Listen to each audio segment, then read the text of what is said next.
Hello everyone and welcome to a new project that I have for my channel. You have read the title. So yes, welcome to Let's Read with me, Moondroplet. We will be reading several books or stories that I like particularly. And we will begin with a favorite and one that I am allowed to read online because it's no longer copyrighted. Bram Stoker's Dracula.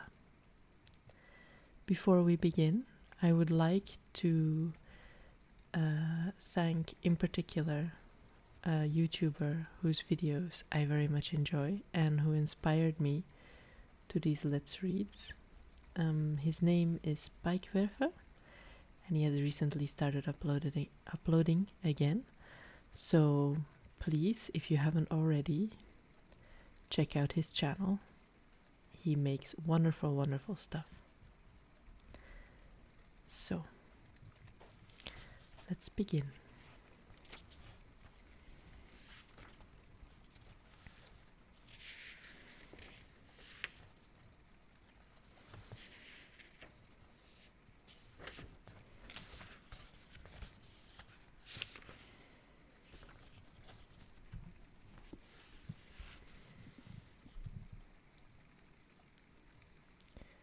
How these papers have been placed in sequence will be made manifest in the reading of them.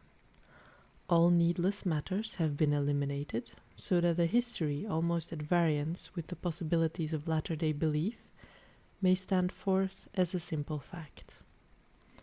There is throughout no statement of past things wherein memory may err, for all records chosen are exactly contemporary, given from the standpoints and within the range of knowledge of those who made them. Chapter 1. Jonathan Harker's Journal, kept in shorthand. May 3rd. Bistritz. Left Munich at 8:35 p.m. on the 1st of May, arriving at Vienna early next morning. Should have arrived at 6:46, but train was an hour late. Budapest seems a wonderful place, from the glimpse which I got of it from the train and the little I could walk through the streets. I fear to go very far from the station, as we had arrived late and would start as near the correct time as possible. The impression I had was that we were leaving the west and entering the east. The most western of splendid bridges over the Danube, which is here of noble width and depth, took us among the traditions of Turkish rule. We left in pretty good time and came after nightfall to Klausenburg. Here I stopped for the night at the Hotel Royal. I had for dinner, or rather supper, a chicken done up some way with red pepper, which was very good but thirsty. Mem, get recipe for Mina. I asked the waiter, and he said it was called paprika Hendel, and that, as it was a national dish, I should be able to get it anywhere along the Carpathians. I found my smattering of German very useful here. Indeed, I don't know how I should be able to get on without it. Having some time at my disposal when in London, I had visited the British Museum, and made search among the books and maps in the library regarding Transylvania. It had struck me that some foreknowledge of the country could hardly fail to have some importance in dealing with a noble of that country. I find that the district he named is in the extreme east of the country, just on the borders of 3 states, Transylvania, Moldavia, and Bukovina. In the midst of the Carpathian Mountains, one of the wildest and least known portions of Europe. I was not able to light on any map or work giving the exact locality of the castle Dracula, as there are no maps of this country as yet to compare with our own ordnance survey maps. But I found that Bistritz, the post town named by Count Dracula, is a fairly well-known place. I shall enter here some of my notes, as they may refresh my memory when I talk over my travels with Mina. In the population of Transylvania, there are 4 distinct nationalities. Saxons in the south, and mixed with them are the Wallachs, who are the descendants of the Dacians. Magyars in the west, and Zekeles in the east and north. I'm going among the latter, who claim to be descendant from Attila and the Huns. This may be so, for when the Magyars conquered the country in the 11th century, they found the Huns settled in it. I read that every known superstition in the world is gathered into the horseshoe of the Carpathians, as if it were the center of some sort of imaginative whirlpool. If so, my stay may be very interesting. Mem, I must ask the Count all about them. I did not sleep well, though my bed was comfortable enough, for I had all sorts of queer dreams. There was a dog howling all night under my window, which may have had something to do with it, or it may have been the paprika, for I had to drink up all the water in my carafe and was still thirsty. Towards morning I slept and was wakened by the continuous knocking at my door, so I guess I must have been sleeping soundly then. I had for breakfast more paprika, and a sort of porridge of maize flour, which they said was mamaliga, and eggplant stuffed with forcemeat. A very excellent dish, which they call impletata. Mem, get recipe for this also.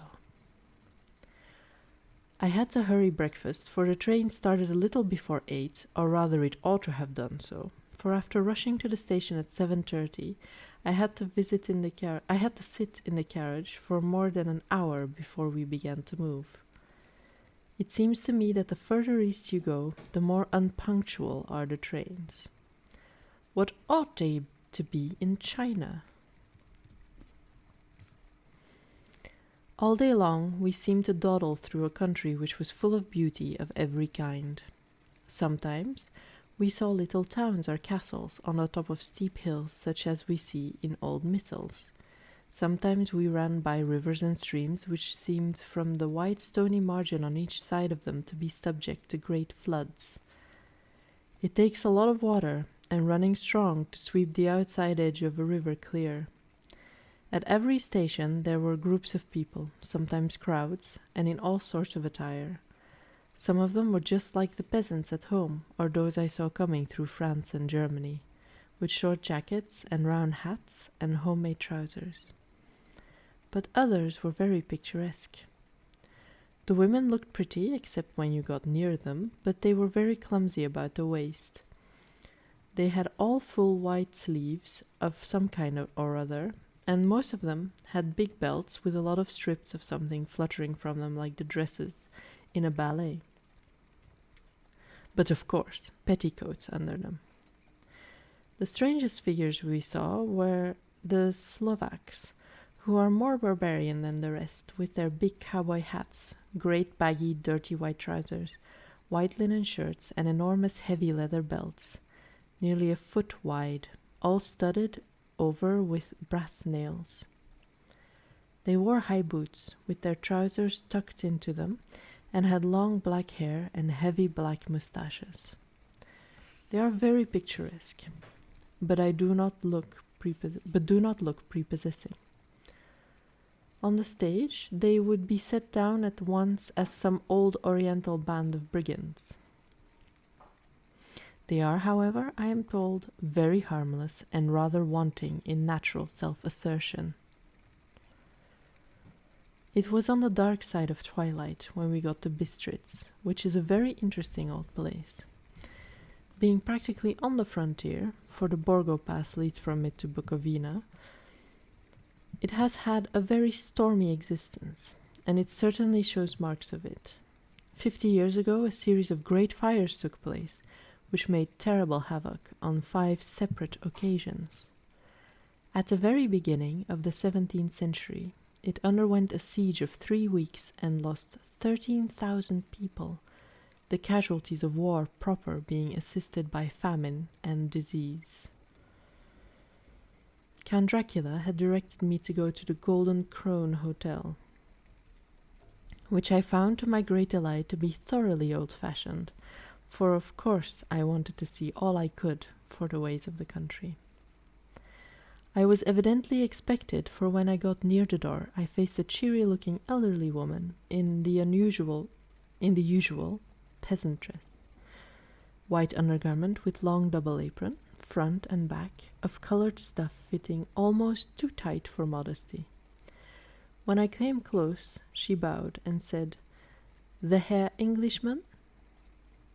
"Yes," I said, "Jonathan Harker." She smiled and gave some message to an elderly man in white shirt-sleeves who had followed her to the door. He went, but immediately returned with a letter. "My friend, welcome to the Carpathians. I am anxiously expecting you. Sleep well tonight. At 3 tomorrow the diligence will start for Bukovina. A place on it is kept for you. At the Borgo Pass my carriage will await you, and will bring you to me. I trust that your journey from London has been a happy one, and that you will enjoy your stay in my beautiful land. Signed, your friend, Dracula." May 4th. I found that my landlord had got a letter from the Count directing him to secure the best place on the coach for me, but on making inquiries as to the details he seemed somewhat reticent, and pretended that he could not understand my German. This could not be true, because up to then he had understood it perfectly. At least he answered my questions exactly as if he did. He and his wife, the old lady who had received me, looked at each other in a frightened sort of way. He mumbled out that the money had been sent in a letter, and that was all he knew. When I asked him if he knew Count Dracula and could tell me anything of his castle, both he and his wife crossed themselves and, saying that they knew nothing at all, simply refused to speak further. It was so near the time of starting that I had no time to ask anyone else, for it was all very mysterious, and not by any means comforting. Just before I was leaving, the old lady came up to my room and said in a very hysterical way, "Must you go? Oh, young Herr, must you go?" She was in such an excited state that she seemed to have lost her grip of what German she knew and mixed it all up with some other language which I did not know at all. I was just able to follow her by asking many questions. When I told her that I must go at once and that I was engaged on important business, she asked again, "Do you know what day it is?" I answered that it was the 4th of May. She shook her head again, as she said, "Oh yes, I know that, but do you know what day it is?"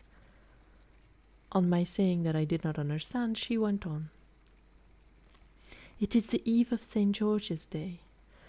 Do you not know that tonight, when the clock strikes midnight, all the evil things in the world will have full sway? Do you know where you are going and what you are going to?" She was in such evident distress that I tried to comfort her, but without effect. Finally, she went down on her knees and implored me not to go, at least to wait a day or two before starting. It was all very ridiculous, but I did not feel comfortable. However, there was business to be done, and I could allow nothing to interfere with it.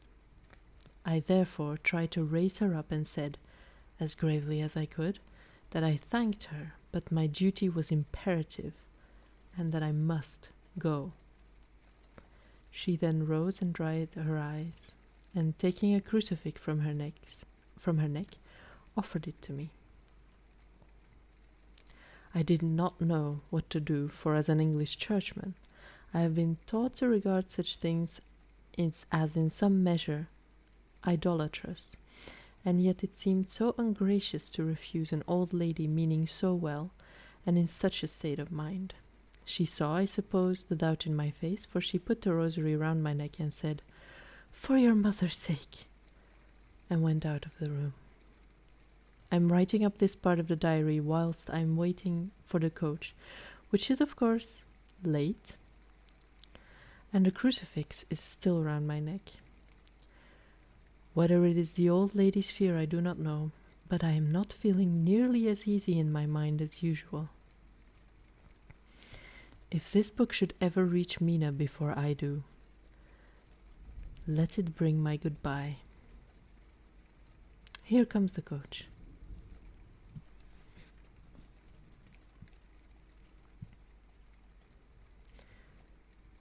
May 5th.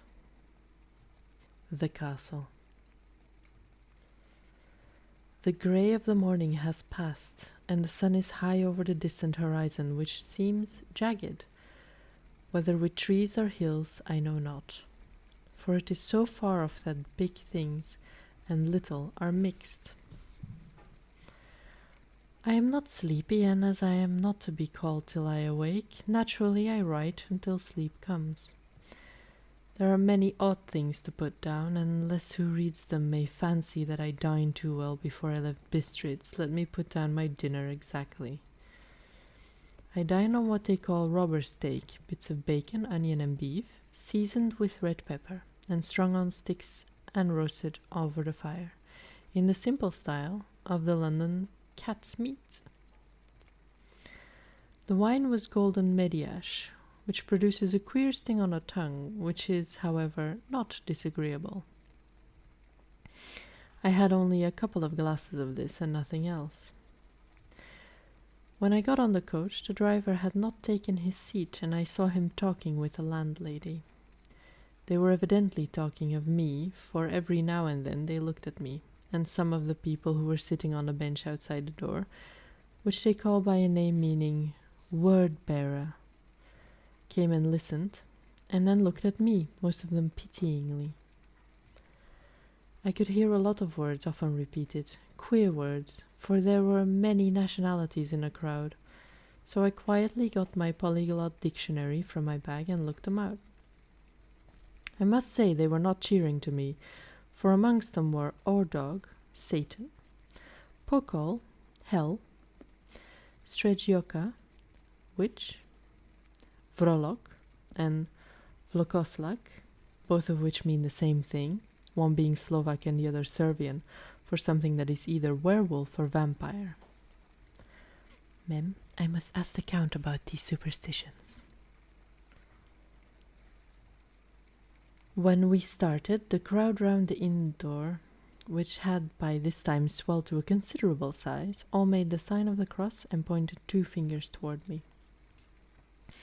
With some difficulty, I got a fellow passenger to tell me what they meant. He would not answer at first, but on learning that I was English, he explained that it was a charm or guard against the evil eye. This was not very pleasant for me, just starting for an unknown place to meet an unknown man, but everyone seemed so kind-hearted and so sorrowful and so sympathetic that I could not but be touched. I shall never forget the last glimpse which I had of the inn yard and its crowd of picturesque figures, all crossing themselves, as they stood round the wide archway, with its background of rich foliage of oleander and orange trees in green tubs clustered in the center of the yard. Then our driver, whose wide linen drawers covered the whole front of the box seat, Gotza they called him, cracked his big whip over his 4 small horses, which ran abreast, and we set off on our journey. I soon lost sight and recollection of ghostly fears in the beauty of the scene as we drove along, although, had I known the language, or rather languages, which my fellow passengers were speaking, I might not have been able to throw them off so easily. Before us lay a green, sloping land, full of forests and woods, with here and there steep hills crowned with clumps of trees or with farmhouses, the blank gable end to the road. There was everywhere a bewildering mass of fruit blossom, apple, plum, pear, cherry, and as we drove by I could see the green grass under the trees spangled with the fallen petals. In and out amongst these green hills, of what they call here the Mittelland, ran the road, losing itself as it swept round a grassy curve, or was shut out by the straggling ends of pine woods, which here and there ran down the hillsides like tongues of flame. The road was rugged, but still we seemed to fly over it with a feverish haste. I could not understand then what the haste meant, but the driver was evidently bent on losing no time in reaching Borgo Prund. I was told that this road is in summertime excellent, but that it had not yet been put in order after the winter snows. In this respect, it is different from the general run of roads in the Carpathians, for it is an old tradition that they are not to be kept in too good order. Of old, the hospadars would not repair them, lest the Turk would think that they were preparing to bring in foreign troops, and so hasten the war, which was always really at loading point. Beyond the green swelling hills of the Mittelland rose mighty slopes of forests up to the lofty steeps of the Carpathians themselves. Right and left of us they towered, with the afternoon sun falling full upon them and bringing out all the glorious colors of this beautiful range, deep blue and purple in the shadows of the peaks, green and brown where grass and rock mingled, and an endless perspective of jagged rock and pointed crags, till these themselves were lost in the distance, where the snowy peaks rose grandly. Here and there seemed mighty rifts in the mountains, through which, as the sun began to sink, we saw now and again the white gleam of falling water. One of my companions touched my arm as we swept round the base of a hill and opened up the lofty snow-covered peak of a mountain which seemed, as we wound on our serpentine way, to be right before us. "Look, Istenjek! God's seat!" And he crossed himself reverently. As we wound on our endless way and the sun sank lower and lower behind us, the shadows of the evening began to creep round us. This was emphasized by the fact that the snowy mountain top still held the sunset and seemed to glow out with a delicate cool pink. Here and there we passed Czechs and Slovaks, all in picturesque attire, but I noticed that goiter was painfully prevalent. By the roadside were many crosses, and as we swept by, my companions all crossed themselves. Here and there was a peasant man or woman kneeling before a shrine, who did not even turn round as we approached, but seemed in the self-surrender of devotion to have neither eyes nor ears for the outer world. There were many things new to me, for instance, hayricks in the trees, and here and there very beautiful masses of weeping birch, their white stems shining like silver through the delicate green of the leaves. Now and again we passed a lighter wagon, the ordinary peasant's cart, with its long snake-like vertebra, calculated to suit the inequalities of the road. On this were sure to be seated quite a group of homecoming peasants, the Czechs with their white and the Slovaks in their colored sheepskins, the latter carrying lance fashion, their long staves with axe at the end. As the evening fell, it began to get very cold, and the growing twilight seemed to merge into one dark mistiness the gloom of the trees, oak, beech, and pine, though in the valleys, which ran deep between the spurs of the hills, as we ascended through the pass, the dark firs stood out here and there against the background of late-lying snow. Sometimes, as the road was cut through the pine woods that seemed in the darkness to be closing down upon us, great masses of greyness, which here and there bestowed the trees, produced a peculiarly weird and solemn effect, which carried on the thoughts and grim fancies engendered earlier in the evening, when the falling sunset threw into strange relief the ghost-like clouds which amongst the Carpathians seemed to wind ceaselessly through the valleys. Sometimes the hills were so steep that despite our driver's haste, the horses would only go slowly. I wished to get down and walk up them, as we do at home, but the driver would not hear of it. "No, no," he said, "you must not walk here. The dogs are too fierce." And then he added, with what he evidently meant for grim pleasantry, for he looked round to catch the approving smile of the rest, "And you may have enough of such matters before you go to sleep." The only stop he would make was a moment's pause to light his lamps. When it grew dark, there seemed to be some excitement amongst the passengers, and they kept speaking to him one after the other, as though urging him to further speed. He lashed the horses unmercifully with his long whip, and with wild cries of encouragement urged them on to further exertions. Then, through the darkness, I could see a sort of patch of grey light ahead of us, as though there were a cleft in the hills. The excitement of the passengers grew greater. The crazy coach rocked on its great leather springs and swayed like a boat tossed on a stormy sea. I had to hold on. The road grew more level, and we appeared to fly along. Then the mountains seemed to come nearer to us on each side and to frown down upon us. We were entering the Borgo Pass.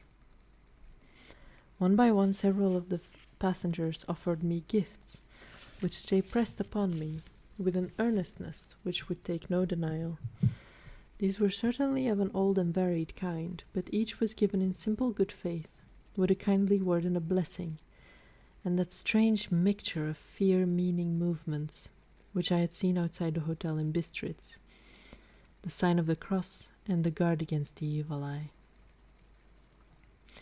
Then, as we flew along, the driver leaned forward, and on each side the passengers, craning over the edge of the coach, peered eagerly into the darkness. It was evident that something very exciting was either happening or expected. But though I asked each passenger, no one would give me the slightest explanation. This state of excitement kept on for some little time, and at last we saw before us the pass opening out on the eastern side. There were dark, rolling clouds overhead, and in the air the heavy, oppressive sense of thunder. It seemed as though the mountain range had separated two atmospheres, and that now we had got into the thunderous one. I was now myself looking out for the conveyance which was to take me to the Count. Each moment I expected to see the glare of lamps through the blackness, but all was dark. The only light was the flickering rays of our own lamps, in which steam from our hard-driven horses rose in a white cloud. We could now see the sandy road lying white before us, but there was on it no sign of a vehicle. The passengers drew back with a sigh of gladness, which seemed to mock my own disappointment. I was already thinking what I had best do, when the driver, looking at his watch, said to the other something which I could hardly hear. It was spoken so quietly and in so low a tone, I thought it was an hour less than the time.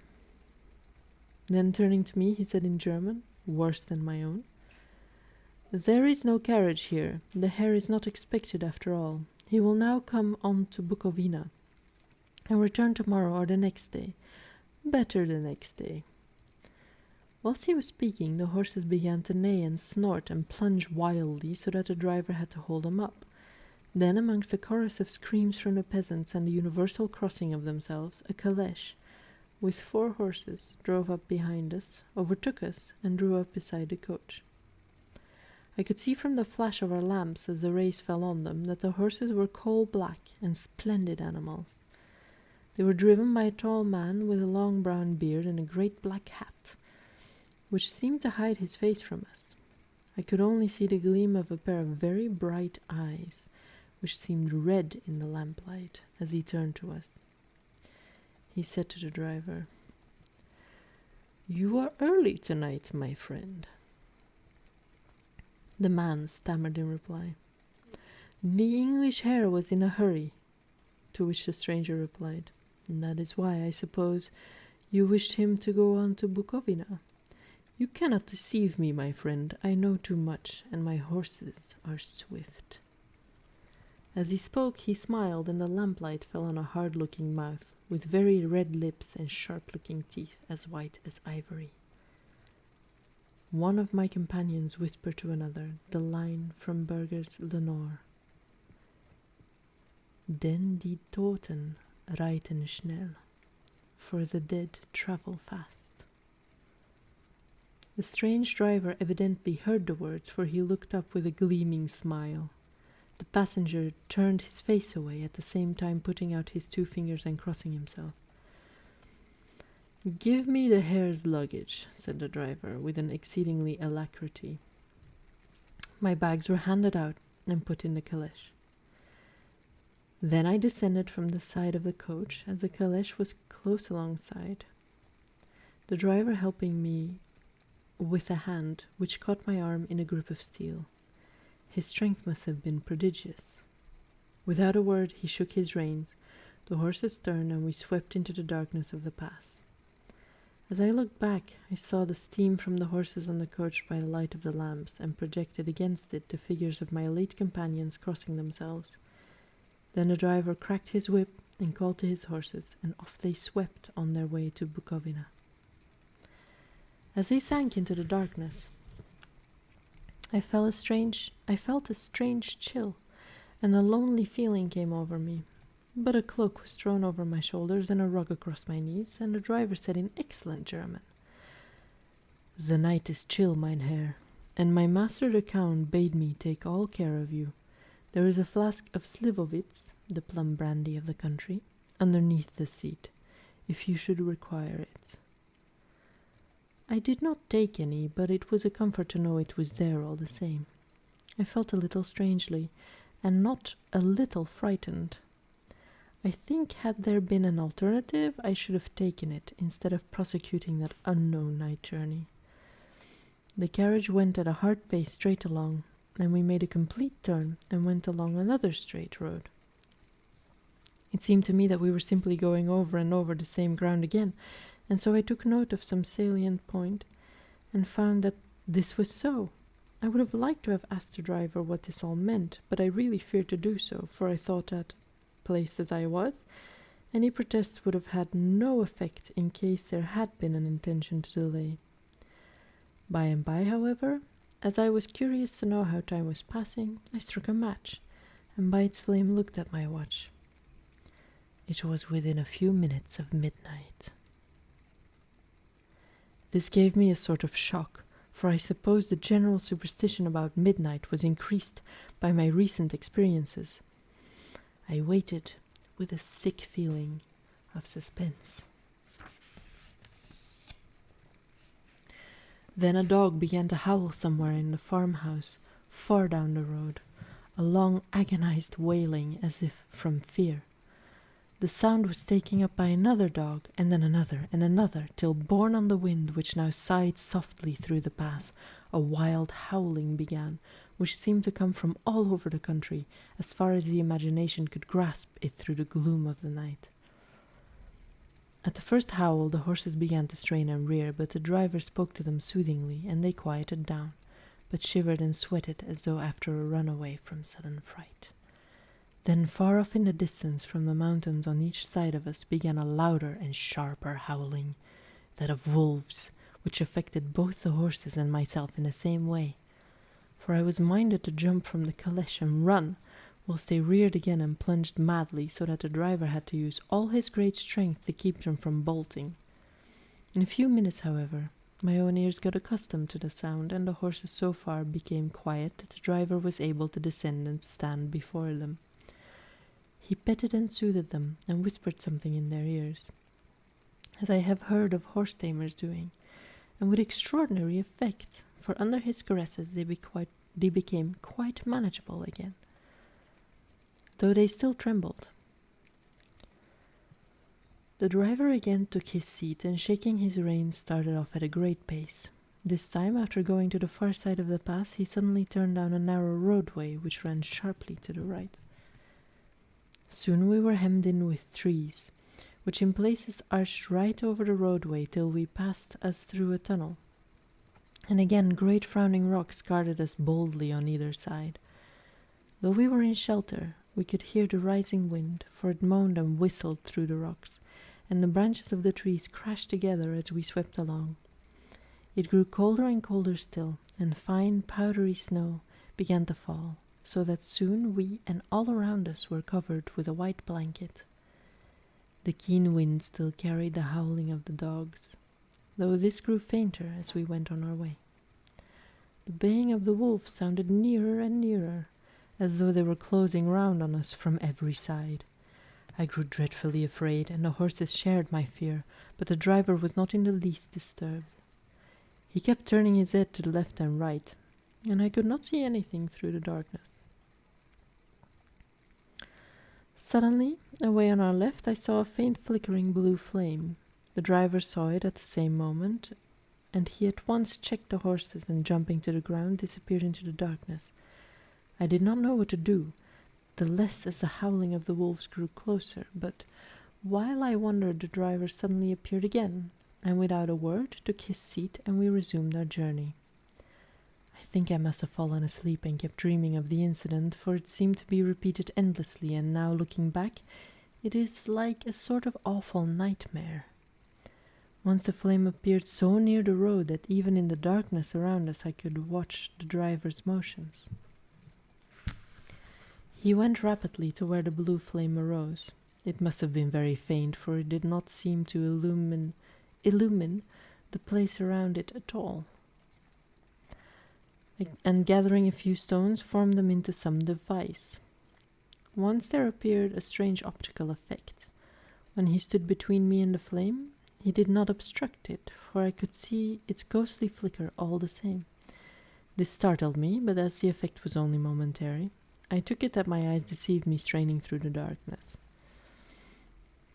Then for a time there were no blue flames, and we sped onwards through the gloom, with the howling of the wolves around us, as though they were following in a moving circle. At last there came a time when the driver went further afield than he had yet gone, and during his absence the horses began to tremble worse than ever, and to snort and scream with fright. I could not see any cause for it, for the howling of the wolves had ceased altogether, but just then the moon, sailing through the black clouds, appeared behind the jagged crest of a beetling, pine-clad rock, and by its light I saw around us a ring of wolves, with white teeth and lolling red tongues, with long sinewy limbs and shaggy hair.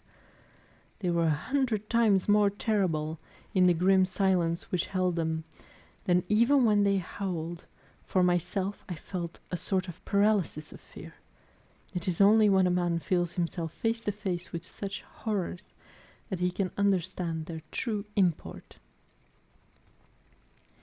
All at once, the wolves began to howl, as though the moonlight had had some peculiar effect on them. The horses jumped about and reared and looked helplessly round with eyes that rolled in a way painful to see, but a living ring of terror encompassed them on every side, and they had perforce to remain within it. I called to the coachman to come, for it seemed to me that our only chance was to try to break out through the ring and to aid his approach. I shouted and beat the side of the caleche, hoping by the noise to scare the wolves from that side, so as to give him a chance of reaching the trap. How he came there I know not, but I heard his voice raised in a tone of imperious command, and looking towards the sound I saw him stand in the roadway. As he swept his long arms, as though brushing aside some impalpable obstacle, the wolves fell back, and back further still. Just then, a heavy cloud passed across the surface of the moon, so that we were again in darkness. When I could see again, the driver was climbing into the caleche, and the wolves had disappeared. This was all so strange and uncanny that a dreadful fear came upon me, and I was afraid to speak or move. The time seemed interminable as we swept on our way, now in almost complete darkness, for the rolling clouds obscured the moon. We kept on ascending, with occasional periods of quick descent, but in the main always ascending. Suddenly, I became conscious of the fact that the driver was in the act of pulling up the horses in the courtyard of a vast, ruined castle, from whose tall black windows came no ray of light, and whose broken battlements showed a jagged line against the moonlit sky.